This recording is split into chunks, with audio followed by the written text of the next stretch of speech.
want to talk about the abundance of people saying that if they don't get their benefits starting November 1st, then they're going to go out and they're just going to take it. They're just going to take whatever they think they need for their families. I say think because when people oftentimes go and loot and steal from other people, they don't just focus on what they need. Historically, they focus on, hey, I'm going to take that. That looks like something I want. And they take it in the moment. Okay? The problem with this is that there's one thing about, okay, well, I need to feed my family. We all understand that. Okay, we all have families. A good majority of people have families. And they want to feed their families. I get it. I totally get it. But at what point do you just stop, pause, and think about the consequences of your actions?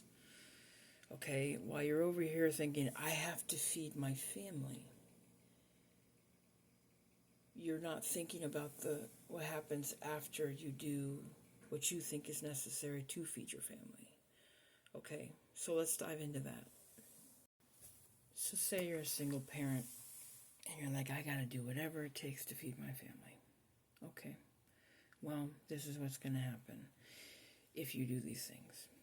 Possible outcomes for single parents: a conviction for violent crimes, repeated criminal behavior, or crimes involving harm to others can lead to loss or restriction of custody rights, or require supervised visits. That would suck. As a single parent myself, that would suck. Which is why when I say I'll do anything for my child, for the most part, yes. But when it comes to food, God will make a way. He just does. He makes a way, And I'm not going to go and harm other people or take whatever other people have, just because I got to feed my family. Because the reality is if you do harm to someone else because you are so focused on what you think you need to do for your family, that the ultimate cost is you losing your family. Is it worth it? So let me break this down.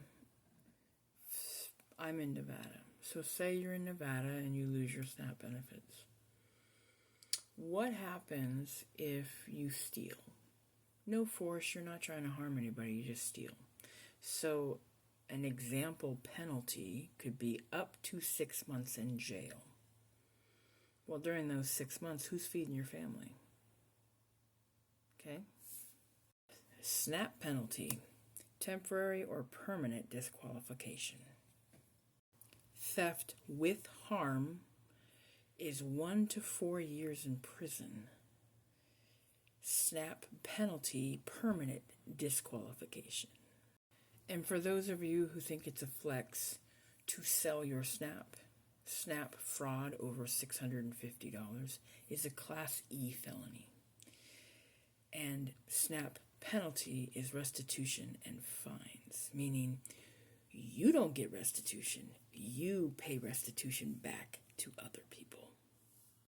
So again, does the cost of doing a crime to feed your family outweigh the benefits?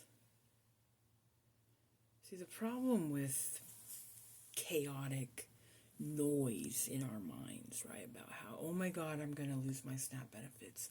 I can't feed my family. I can't do this. I can't work, even though there's a lot of you folks out on this TikTok thing and you're saying, it's not that I can't work, I just won't work. Well, a day of reckoning is coming for you folks, okay, because people are tired of it. But for those of you who sincerely need the help, have done everything required of them to be eligible to qualify for benefits. And so let's focus on what I know you want to feed your family. I get it. I'm all for it. But do you want to go to jail for it?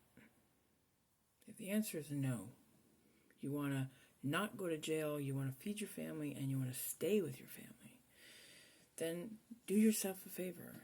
And we live in the world of the world of on-demand information, okay? Which means you can get on your phone or you get on your device and you can look up what is called the Chamber of Commerce in whatever city you live in, okay? And they have resources, okay, that connects residents and business owners to a network of local nonprofits and agencies that provide essential services, okay?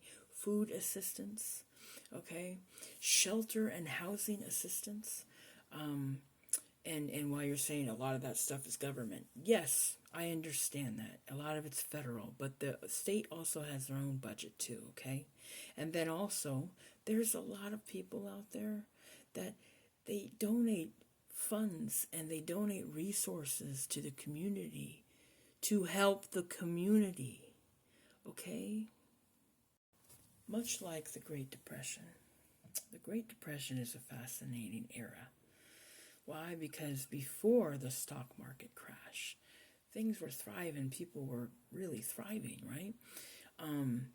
But then when the crash hit, even the richest people in the country went broke, okay? But did they go out and they just start creating chaos and stuff just to suit their needs? No, a majority of them didn't. While there was crime that arose, including juvenile crime, for the most part, communities came together to make sure that everybody got what they needed. Not what they wanted, but what they needed. Again, you need to learn the difference between want and need. Do you need food? Yes. Do you need a 72-ounce steak with all the fixings? No. Okay? So while that sounds wonderful, do you need that much meat in one meal? No, you don't. Okay, you can take a 72-ounce steak and you can cut it up and feed your whole family. What a concept, okay? So rationing, they did a lot of rationing of portions.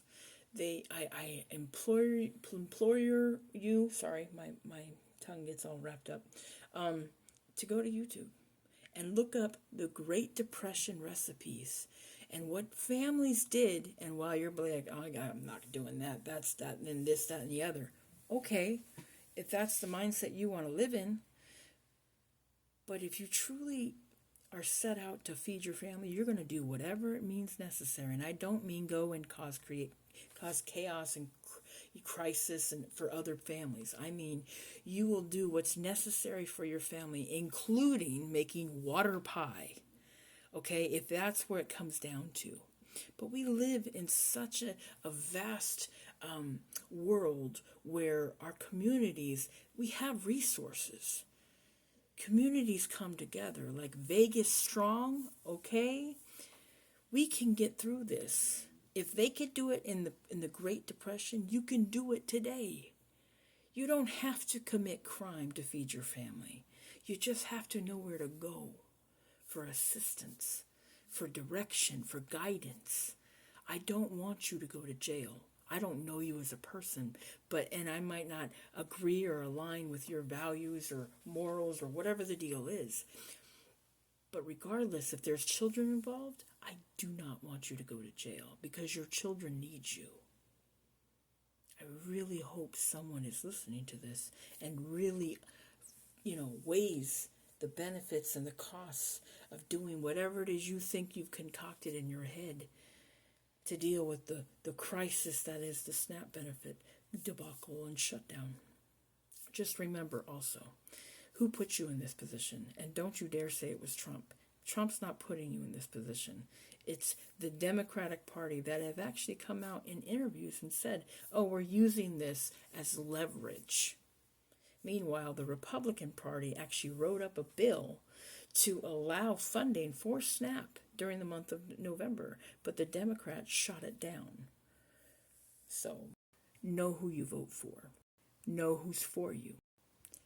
And the only authority that I'm loyal to is God, and God alone. trusting God.